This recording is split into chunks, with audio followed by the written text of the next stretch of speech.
El sistema respiratorio. El sistema respiratorio cumple diversas funciones. Entre ellas está el mantenimiento de la homeostasis de concentraciones de oxígeno, mantenimiento del pH y temperatura y fundamentalmente el intercambio de gases. Este sistema se compone de la nariz con las cavidades nasales, la cavidad bucal, faringe, epiglotis y laringe, así como también de la tráquea y finalmente los pulmones, donde podemos encontrar los bronquios y bronquiolos. Estos últimos se encuentran en la cavidad torácica a nivel del mediastino y están cubiertos por una capa epitelial, las pleuras. Pleura parietal y pleura visceral. Entre ellas encontramos un espacio, el espacio intrapleural, que está conformado por agua que le da mayor adherencia a la superficie, así como también actúa en el mantenimiento de la temperatura. Los pulmones llevan a cabo dos funciones primordiales, la respiración y la ventilación. La ventilación es un proceso mecánico que mueve el aire de adentro y fuera de los pulmones, así como también se lleva a cabo. El sistema de conducción consiste en la entrada de aire durante la inspiración a través de las fosas nasales o bien por la cavidad oral. Este aire pasa a la faringe, epiglotis, laringe y finalmente la tráquea para conducirla hacia los bronquios, los bronquiolos terminales hasta llegar a la porción alveolar, donde se lleva a cabo principalmente el intercambio de gases. La ventilación es el resultado de las diferencias de presiones inducidas por cambios de volúmenes pulmonares. Están íntegramente relacionadas a las presiones intrapleural e intrapulmonar.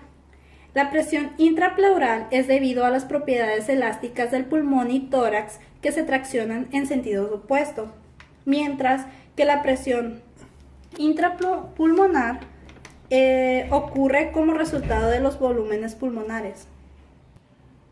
La presión intrapulmonar está regida por la ley de Boyle, que establece que la presión de una cantidad de gas dada es inversamente proporcional a su volumen. En la ventilación influyen ciertos factores que son propiedades del pulmón, como es la adaptabilidad, que está dada por el cambio del volumen pulmonar por el cambio de la presión transpulmonar, la elasticidad, que es mediante la proteína elastina, que aumenta durante la inspiración y disminuye durante la expiración. Y finalmente, la tensión superficial, que es ejercida por los líquidos en los alvéolos. Esta tensión superficial es regida por la ley de Laplace, que nos dice que en un alvéolo de mayor tamaño la presión será menor, mientras que en un alvéolo de menor tamaño la presión aumentará. Cabe destacar que la ventilación está íntimamente relacionada con la presión atmosférica, equivalente a 760 milímetros de mercurio a nivel del mar, puesto que durante la inspiración la presión transpulmonar aumenta respecto a la presión intrapulmonar, que disminuye 3 milímetros de mercurio. Mientras tanto, en la expiración, la presión intrapulmonar aumenta 3 milímetros de mercurio respecto a la presión atmosférica a nivel del mar. Como ya se mencionó anteriormente, una de las principales funciones del pulmón es la respiración, la cual consiste en el intercambio de gases. Esto nos va a dar como resultado un aumento en la concentración de oxígeno y una disminución en la concentración de dióxido de carbono. Como se puede apreciar aquí, tenemos el alvéolo y el capilar, donde la sangre venosa saca su dióxido de carbono y se introduce oxígeno, dando como resultado sangre oxigenada, la cual después se va a ir a la circulación pulmonar. Todo esto va a ocurrir en la zona respiratoria, o sea, en los sacos alveolares o alvéolos. Estos van a proporcionar de 60 a 80 metros cuadrados de superficie para la difusión de gases. Estos se van a encontrar agrupados en los extremos de los bronquios respiratorios y van a tener forma poliédrica y poros en membrana. Estas células alveolares van a tener neumocitos tipo 1 y neumocitos tipo 2, donde los 1 equivalen al 95% de superficie de los pulmones y es el principal lugar donde va a ocurrir el intercambio gaseoso, mientras que los neumocitos tipo 2 van a secretar factor surfactante pulmonar, lo que va a hacer que se reabsorba el sodio y el agua, evitando así la acumulación de líquido en el sistema. Esto lo vamos a relacionar con la ley de Dalton, la cual dice que la presión total de una mezcla de un gas es igual a la suma de las presiones que cada gas ejercen de manera independiente, donde tenemos que la presión atmosférica equivalente a 760 milímetros de mercurio a nivel del mar, el aire inspirado va a estar compuesto por un 21% de oxígeno y un 78% de nitrógeno, donde el 21% de oxígeno equivale a una presión parcial de 159 milímetros de mercurio y el nitrógeno va a equivaler a 595 milímetros de mercurio. Mecánica de la respiración.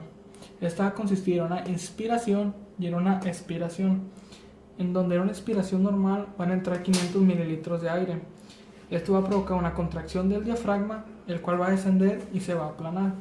Esta va a ser auxiliada por los músculos intercostales, paraesternales y los músculos externos, los cuales van a elevar las costillas, aumentando el volumen torácico y provocando una disminución en la presión intraalveolar, provocando la entrada de aire.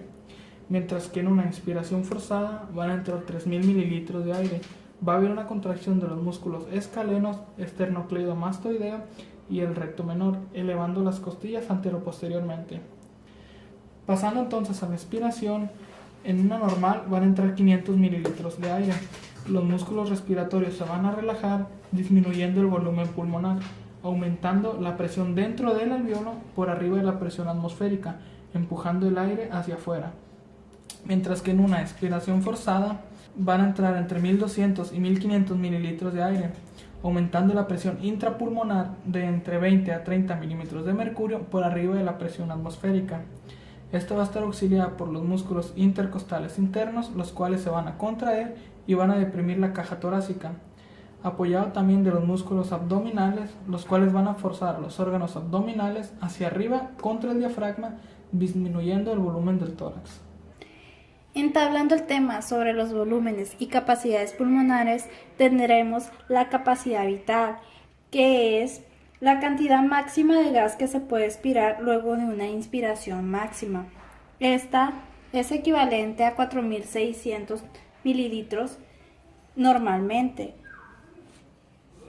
y se calcula mediante la suma de la reserva inspiratoria, la ventilación pulmonar y la ventilación de la reserva expiratoria. También en los pulmones se puede calcular la capacidad residual, que consiste en la cantidad de gas que permanece en los pulmones luego de una inspiración del volumen de ventilación pulmonar normal, al igual que se puede calcular la capacidad pulmonar, que es igual a la suma de dos o más volúmenes pulmonares, y finalmente el volumen residual, que consiste en el volumen de aire que no se puede expirar.